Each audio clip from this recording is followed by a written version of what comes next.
kegagalan hipnosis. Nah, ini kegagalan hipnosis. Satu, takut dikendalikan seorang hipnoterapis. Itu sudah pasti.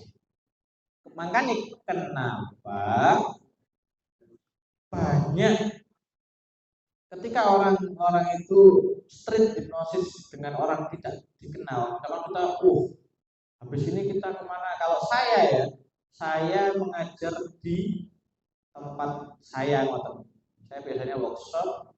Setelah itu, karena rumah saya dekat stadion Kanjuruhan, pasti murid-murid saya langsung tak ajak ke street stadion sana. Jadi nggak ada orang-orang settingan boten-boten kalau saya. Mau itu workshop, mau itu private, sama. Setelah belajar kamu harus berani. Itu langsung saya ajak ke sana, pilih, apalagi hari Minggunya tadi. Wah, itu kan di sana itu kan kalau di stadion pasti banyak anak-anak olahraga, anak nongkrong. Itu sudah jadi korban. Caramu milih. Minimal kalau dia belajar basic, ya udah, bagaimana caramu memilih korban, bukan korban ya, memilih orang-orang yang mudah, memilih orang-orang yang sugestivitasnya tinggi. Itu kalau orang basic, kalau orang-orang belajar basic dan itu hanya tujuan untuk entertain, ya itu. Karena entertain itu boten digunakan ketika orang itu medium atau lemah, bahkan itu tidak bisa terjadi. Ya bisa, tapi lama prosesnya itu. Jadi ya ini karena apa? Karena takut dikendalikan seseorang, takut dikerjain lah. Yang kedua, takut tidak bisa bangun lagi. Ini banyak. Dipikir aku kok turunnya ya Allah, kok turun di jalan, kan gitu. Itu banyak. Itu banyak. Ketakutan itu seperti itu banyak. Jadi kita bisa melakukan pemahaman. Pemahamannya seperti apa? Ya kayak tadi. Kita melakukan, mungkin kalau saya, Mas atau Mbak, aku bisa nggak minta bantuan sebentar? Bantuan apa? Aku pengen membuat konten. Kan sekarang zamannya konten ya. Aku mau bikin konten. Kontenku tentang magic, tentang sulap. Pernah tahu nggak sulap itu seperti apa? Nah, dia kan nggak bakalan mikir. Yang warna siapa? Nggak bakal mikir. Tapi kalau bilang, Mbak atau Mas, aku mau bikin konten tentang hipnotis. Sama mau nggak bantu aku? Mesti minggir. Wes layu. Gitu ya, karena dia orang-orang itu pasti gini, pasti takut, memiliki ketakutan. Dan kita sebagai penghipnotis gagal. Wis gak dapat obat, akhirnya gagal gitu. Nah, yang ketiga ini takut informasi tentang dirinya terungkap seluruhnya. Nah, ini biasanya sing duwe cadangan loro, telu, papat, limo iku mau dilek kebongkar. Nggih mboten BK. Nah, ngoten ya. Sing duwe Dadi nek sing duwe loro, telu, papat, limo iki wedi lek ditakoni. Lek kan ngoten kan. Gitu. Nah, keempat, pernah mengalami kegagalan hipnosis atau hipnoterapis lain. Nah, ini gara-gara biasanya dia itu tidak mempercayai seorang terapis. Biasanya di situ.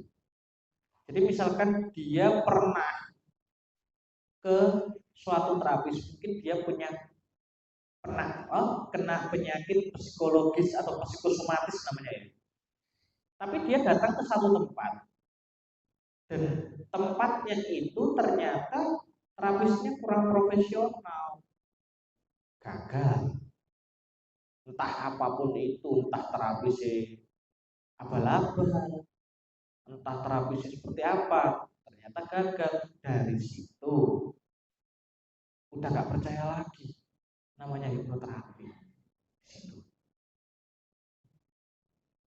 Dan selanjutnya tidak percaya dengan kemampuan seorang hipnoterapis. Nah, di situ loh.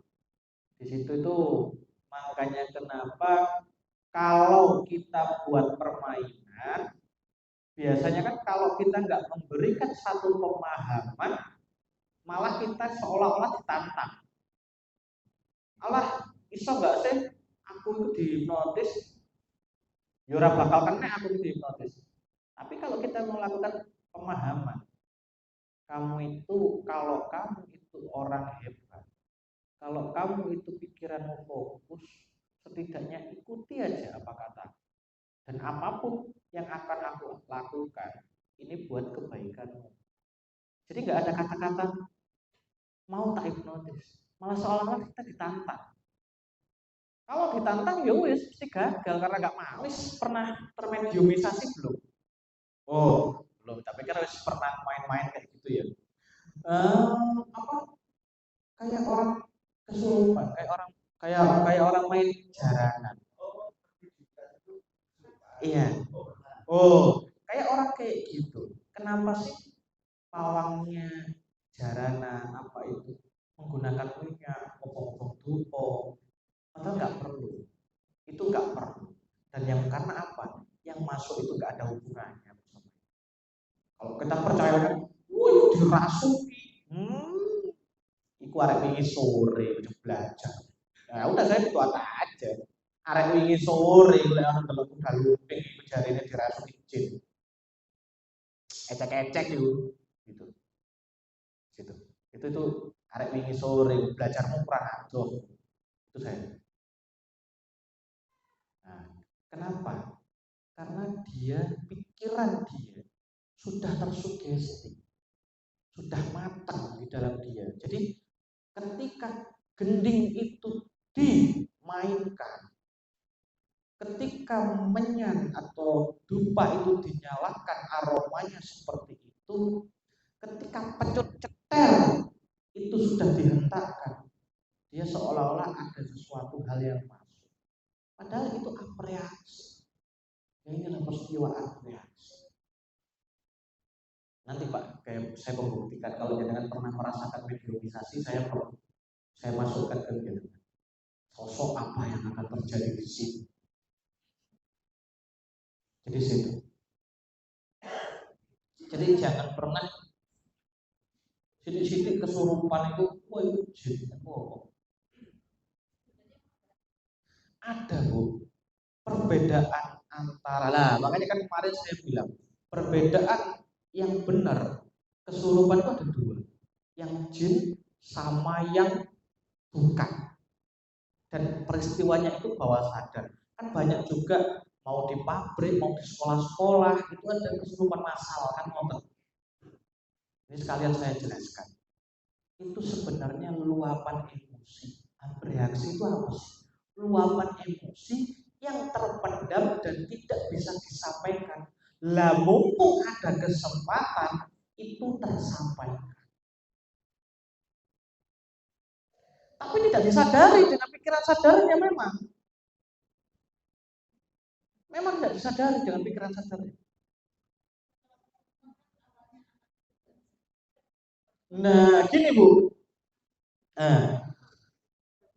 Yang jin asli itu secara penelitian dan alhamdulillah ini masuknya ke bidang spiritual sebenarnya.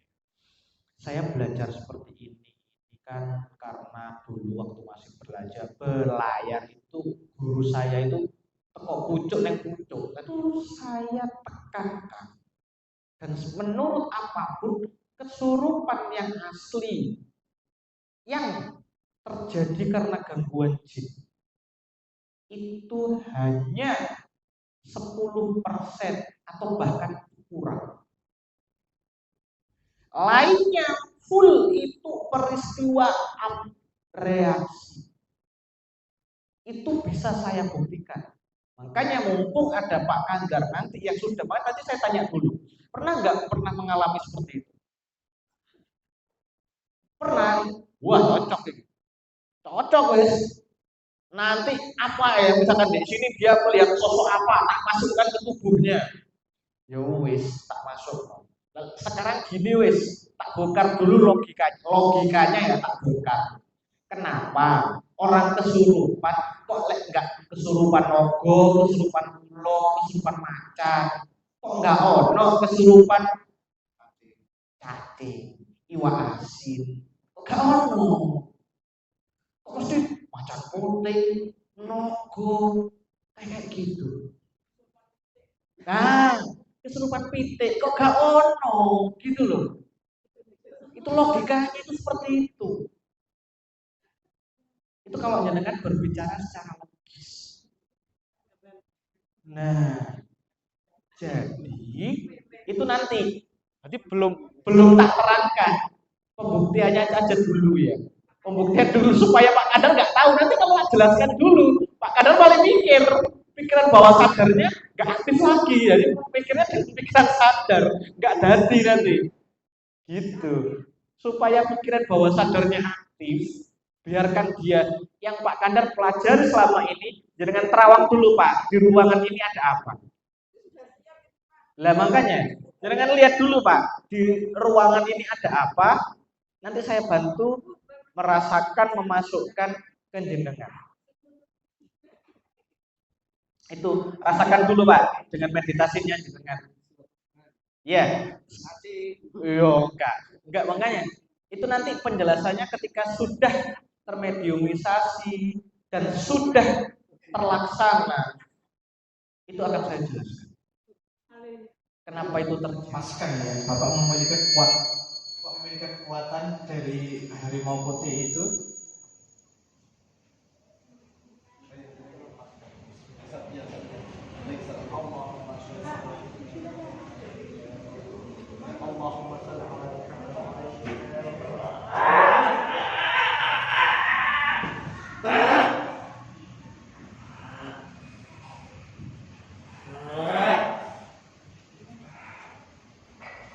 Lepaskan dia Pak, lepaskan depannya itu Pak.